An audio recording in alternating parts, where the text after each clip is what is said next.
Welcome back, I'm Tedward and welcome to my 2022 Honda Civic Si. And today I want to talk about the long-term plans for this car because a lot of folks asked me when I bought it, why didn't you wait for the new Honda Civic Type R, the FL5, the new Type R based on the 11th gen chassis?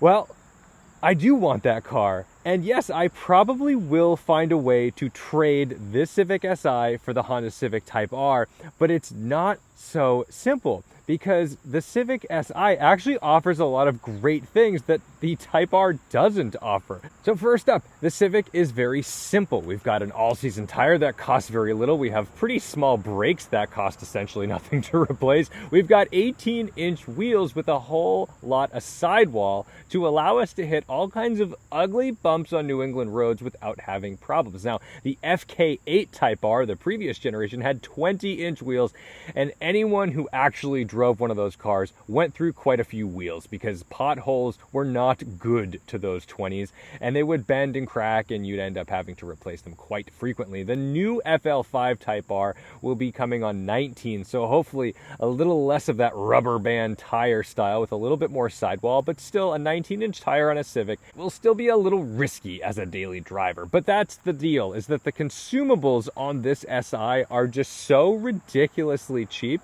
that it's so easy to stack tons of miles and beat the bag out of it without really worrying, because the nice big brakes that you're going to get on that FL5, you're probably going to be using them more because it definitely has more power, more than 100 horsepower more than this Civic Si. So those brakes are going to be used quite more frequently, but when you do need to replace them, that's going to cost you a bit more.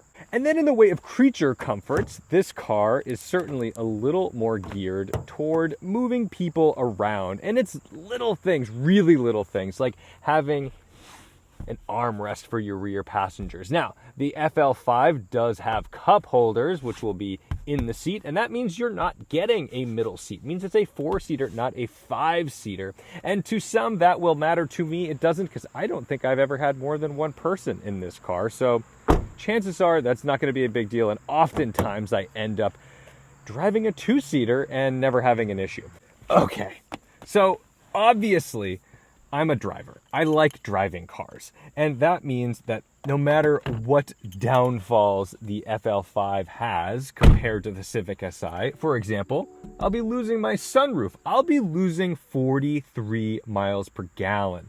That's one of the most impressive things about this 1.5 liter turbo 4-cylinder in the Si is that it gets 43 miles per gallon. Now, EPA on the Monroney, the window sticker, says 37 miles per gallon. You actually can drive pretty quickly on the highway to get 37 miles per gallon. That is not a difficult thing to achieve by any stretch of the imagination. I regularly exceed 40 miles per gallon in this car. And I will admit that fuel economy is a concession that I have taken into account. However, with the 2-liter K20C, the upgraded version of that since the previous generation, I still expect that you'll be able to milk out somewhere in that 34 to 36 mile per gallon range if you're being really, really gentle on it. I don't know for sure, that's speculative, but I can tell you that it is not going to achieve the fuel economy of the Si. And if it does, wow, that will be a real showstopper for me if I can eke out like 38 to 39 miles per gallon in a Type R. But time will tell. The other thing, though, I'm a little nervous because I love the seats in the Civic Si. I genuinely love these seats. They're so supportive, and I was nervous at first because they really are not very adjustable. You can recline it, and you can move the seat back and forth, but that is about it. There's really not much in the way of adjustability, but at least for my body, my frame, I found this has great lumbar support. They're phenomenal on long drives. And what I hope is that the FL5 Type R, which I have sat in, but only for a few minutes, I hope it has the same comfort in the supportive seats, because obviously the FL5 is going to have, higher side bolsters on the bottom, and they're going to be a little more constricting around the hips to make sure that you're not flopping all around on a racetrack.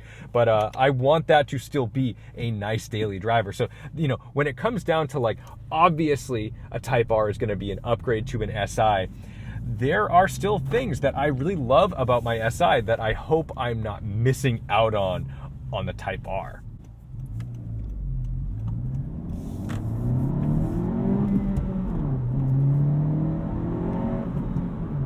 However, this SI has given me a lot of confidence in the idea that I'm going to enjoy driving the Type R, because I love this shifter. I love this gearbox. I love driving this car, and I love this chassis. I find it to be properly rigid. I find it to be well put together. I feel like it's balanced. I feel like it encourages you to really give it the sauce on the limit, which is interesting because, you know, I used to own a 350Z. And I felt like that car was really good up to about 7/10, and then things kind of just fell apart a little bit. It didn't give me the most confidence to push it super, super hard. Whereas in this chassis, I feel like I can just wring its neck and push it and flog it and chuck it as hard as I can possibly throw it, and be confident that it's going to be on my side, that I'm going to be able to catch it properly, and that we're going to have a good time together. It never makes me nervous. So when it comes to the Type R, I think that's going to be the same thing, but amplified. More grip from those tires, 265 section tires. This is a 235 on some really unsticky, very slippery all seasons that make a ton of noise. And that Type R is going to just absolutely scream around a corner, and I'm really excited to play with that. The other thing is that I just like the input to this car, and I love the suspension. Now, this is a static suspension. On the Integra, you get adjustability. So you have like a comfort mode, a normal mode, and a sport mode that's going to adjust throttle mapping. It's going to adjust the suspension accordingly. I have seen a ride-along video in the new Type R, and one would assume that it was just in full-blown like sport mode or R plus mode or whatever they call it. And it looked really bumpy. It looked bouncy. And that's one thing that I really love about this SI, is that this suspension is dialed in really well as a streetable car, and it's not bouncy. It does absorb things properly while still being more rigid than the standard Civic. So what I don't want is, I don't want to get into this FL5 and feel like all of my like drivability has been lost. Like I've just given up the beautiful car that I love to drive on the street so I can have this like little, you know, track day monster, but is actually unfun on the street. I don't expect that to be the case. And one of the best things about this, now look at the wing. I don't know if you can see that. There's a giant wing on that 10th gen Civic ahead. But one of the things that I've heard about this Type R is that you're going to be able to adjust your individual mode, meaning that you're going to be able to put the car in sport mode or R plus mode, and you'll be able to individually decide to dial back the suspension. So while maybe you'll have like the steering and the throttle response and the dashboard all in that crazy hardcore mode, you'll be able to dial back that suspension into something a little more palatable for a daily commute, which I love, because a lot of the roads that I drive are not very forgiving. They're not paved well. They are not very smooth. And I would love to be able to have all of the, you know, beautiful sport mode stuff happening while I'm not skidding off the road because I've got my suspension setting on Nürburgring mode. So that brings up another point, though, is that the Type R does get sort of a better interior. You get the full glass dashboard, whereas this has an analog speedometer. That Type R is going to have the full shebang with the glass dashboard, and what I saw when I sat in it were shift lights, actual shift lights, not just like simulated shift lights on the LCD screen. So I'm really excited about that, because that starts to look like one of those like Motec screens. And the data that's coming through on that seems to be really vibrant to enable you to know what's going on with the car at any moment. And that's telling you, of course, like oil temperature, water temperature, and it looked like intake air temperature as well. So that's great, because one of the big downfalls of the FK8 Type R was that it just overheated. And you know, this is something that I think Honda took very seriously going into this generation, because I'm noticing a lot of things like the hood vent, which I mistakenly called a scoop in the moment that I was doing a one take around, and everybody flame me in the comments. That's fine. Yes, it's not a scoop, it's a vent. It appears to be a vent to release heat from the engine bay near the intake, which is great. It also seems to have some sort of heat sink in that intake. So they're taking that cooling very seriously, because what I think happened was when people got these cars in practice, they're realizing like, hey, I can't get more than like a couple hot laps out of this before I'm overheating and having to do a cool down lap on a racetrack. And like, if you're buying a Type R, it is very much advertised and sold as a track day weapon, and it's capable of doing it, except for the fact that the dang thing couldn't withstand its own heat. So FK8 owners who were serious about tracking would buy new hoods with vents. They would get heavier duty radiators, intercoolers, oil coolers, heat blankets, turbo blankets, all the things, you know, that allow that car to stay cool and keep the heat in the right places and away from the wrong places. This car, this new FL5, I have some faith that HPD had a real hand in HPD is Honda Performance Development. They're kind of like the GT department of Porsche, but of Honda.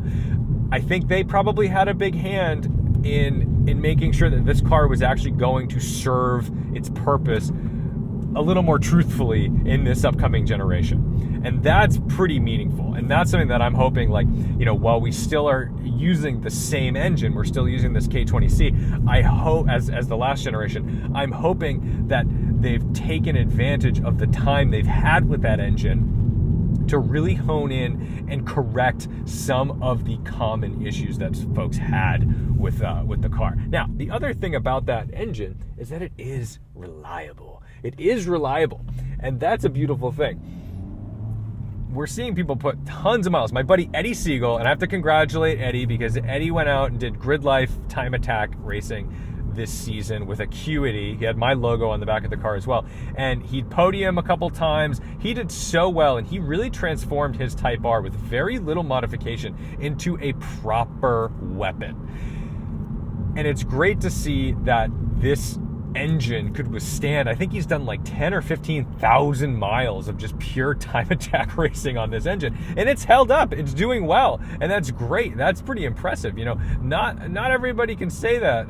You know, the Subaru guys sometimes have some serious issues on that, but you know, this 1.5 liter turbo was not my original first choice, because in the 10th generation Civic Si, there were like dilution issues where fuel was getting into the oil, and obviously that is a very, very bad thing. That is not good for lubrication. It is quite the opposite.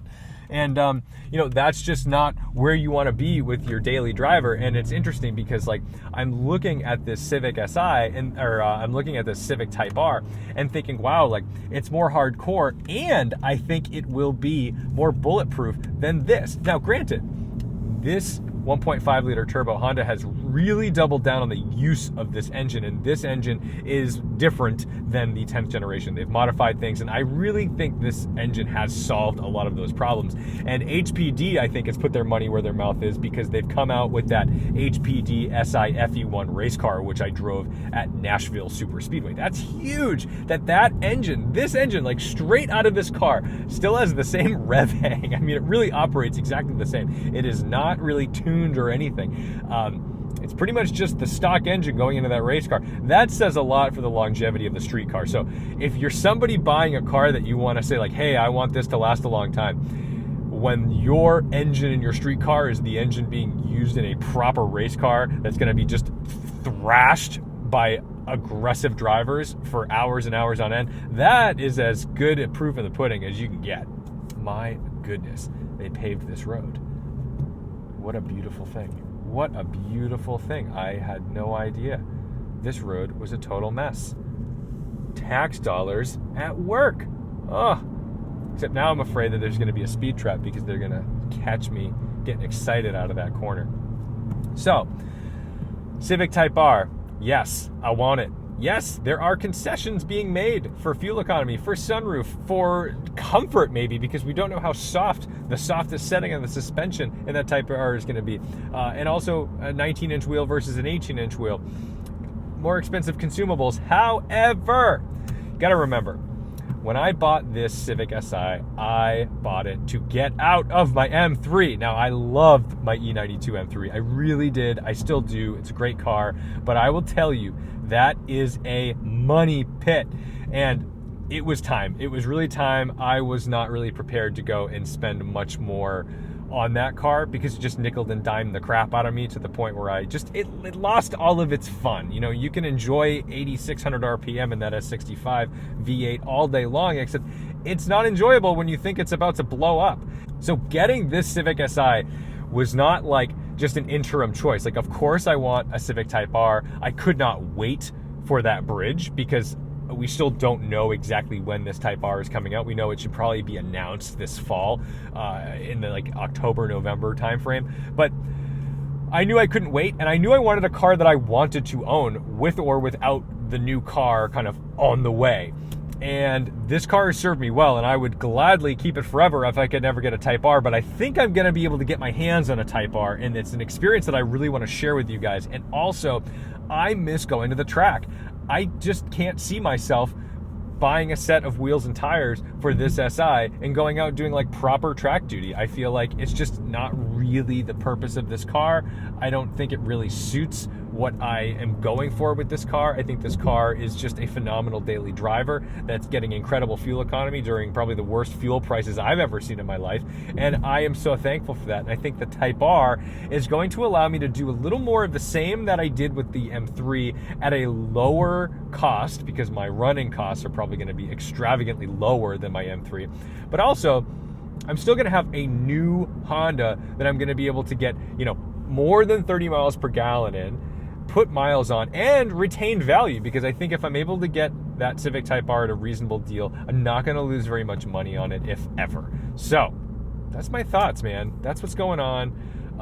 Let me know what you think about the Type R, about the Si, and also keep in mind, this is not a video that I would never want to belittle this Si. I really like this car. I really like traveling in this car. I get excited to drive this car. I like shifting this car. It is so fun to drive.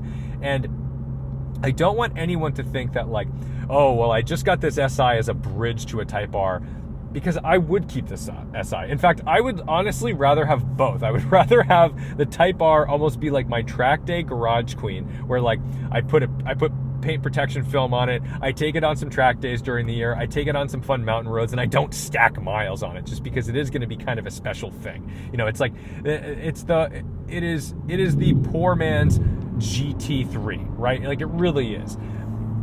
And I love that, and I love this Si, and I love that I can park it anywhere. And one of the things that I'm probably going to feel a lot more self-conscious about is in the Type R, I'm not going to be able to just go leave it in the city. I feel like someone's going to mess with it. I don't want my wheels to get stolen. I don't want the car to get stolen. I'm going to be thinking about it. And even though it's not an extravagantly expensive car, we'll assume it'll be in that $40,000 range. It doesn't matter, because it's your car. And you know as well as I do, it doesn't matter if you spent $5,000 on your car or $500,000 on your car. You don't want anyone messing with your car. It's your baby. It's the thing that you love the most. And, you know, just people disrespecting your things, stealing your things, never feels good, no matter how much you spent on it. Thank you guys so much for watching, liking, commenting, and subscribing. I don't know when I'll even be able to get my hands on a Type R or get my first drive in a Type R. So trust me, there's no timeline. The clock is not just ticking away on this thing. I just want to enjoy this while I dream about the next and hope that I can get my hands on one. So don't forget to respect the drive, and I'll see you in the next one.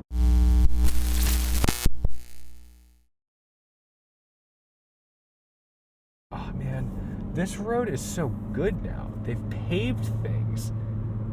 This used to be a real nightmare. But then again, you know, we still got to be very respectful, because, you know, there's a stop sign, there's people. I don't want to hit someone walking their dog, because we like dogs.